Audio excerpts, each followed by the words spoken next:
Hi everyone. Today I want to talk a little bit about custom orders and whether you should take them at all or whether you don't want to take them and how you should handle it if you do take them. And the main thing to remember is that you don't need to take every order that comes your way. You don't need to take a request because until a customer has paid you, they are asking, they're inquiring, they haven't placed an order, and they're not really a customer yet. So until someone has paid you, they're inquiring. It's not an order, right? I've seen a lot of bakers, especially when I was doing wedding cakes. Someone would call them and say, I might need a cake. Can you do a cake for Friday the 13th? All right, let's just use that date. And they would say yes. And then they would go out and buy the ingredients before they got paid or before that person actually said, yes, I want to order it. And then when they have the cake sitting there waiting to be picked up, no one's showing up because it was never ordered. So just because someone sends you a request, it doesn't mean that they are actually placing an order. It's not the same thing. That's the first thing to remember. The second thing to remember is that you need to price things based on your time as well as your materials. And if you're doing something custom, it's one thing if all you have to do is change a color or change a font or something like that, and you know your own limitations of what you can do. But always, if you're doing something new and it's a new skill that you're going to be trying, price higher than you think you're going to need to based on the time, because you're going to take longer to do it than you're estimating in your head. I promise you it's going to take longer, and you don't want to be caught short and end up having to work for free because you priced everything too low. If someone is asking for a custom order, that should cost more. It should cost more than buying something off the shelf. You don't go to a men's clothing store and ask for a custom suit and expect to pay the same as a suit that's hanging on the rack. So just remember that, and remember that people aren't just paying for the product, they're paying for your skill. This is a big thing that people seem to forget. So when people are paying you to make something, they're paying for your skill. They're paying for your neurology and your experience. And that costs more than something that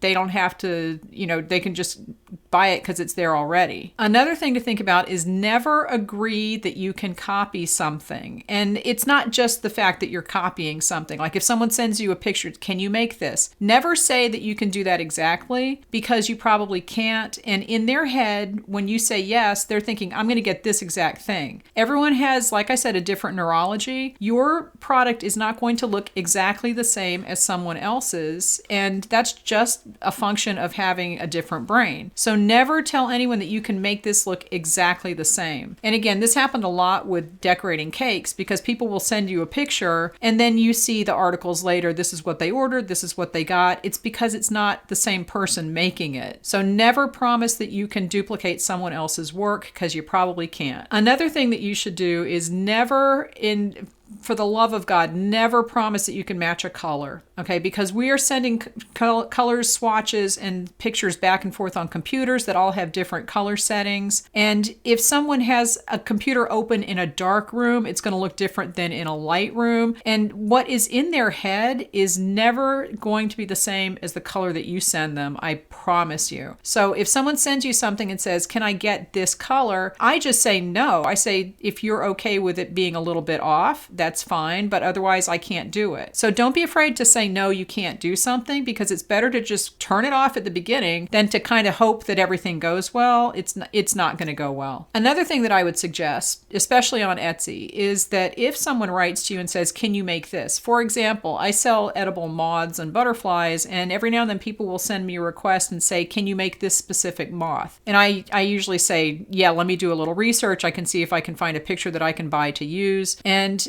then I'll get back to them. And if I can do it, instead of doing a custom listing, I will create a new listing with that product and send them the link to the new listing. And what that does is that you're basically listing a new thing that immediately gets purchased, and Etsy's algorithm likes that, so it's going to start showing that to more people just because you listed it and it got bought right away. So don't do a custom listing if it's a new product that you can resell. Go ahead and just do a real listing and then send that customer the link to buy it, because that way it gets picked up in the Etsy algorithm a little bit better and you get a review on it and they are happy. It just benefits you on the Etsy platform especially to do it that way instead of creating a custom listing that only that person can see. Now, I said that I don't do custom orders. I will do custom orders if it's something that I can create from scratch and if it's something I can resell. But I don't do an order if someone says, can I combine this with this and this? No, I don't, because I print things out in a specific way and I would end up with a lot of stuff I can't use. And also, what they have in their head is not what's going to show up. And I don't care if you send them a million pictures. It's probably not going to be exactly what they're imagining. And I learned this the hard way over 20 years of doing wedding cakes, and I am going to be doing a video about nightmare customers from hell for next week on my other channel, so watch for that. But you get a lot of these customers who are very picky and they want something custom. And if you get a bad feeling at the outset, just say no. And you can always refer them to someone else. And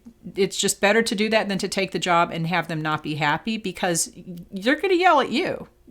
Even if you deliver exactly what you said you were going to, they're still going to be mad if it doesn't meet up with their imagination and you can't read their minds. So that's my advice about custom orders. If you have any questions, post them in the comments and I will talk to you later.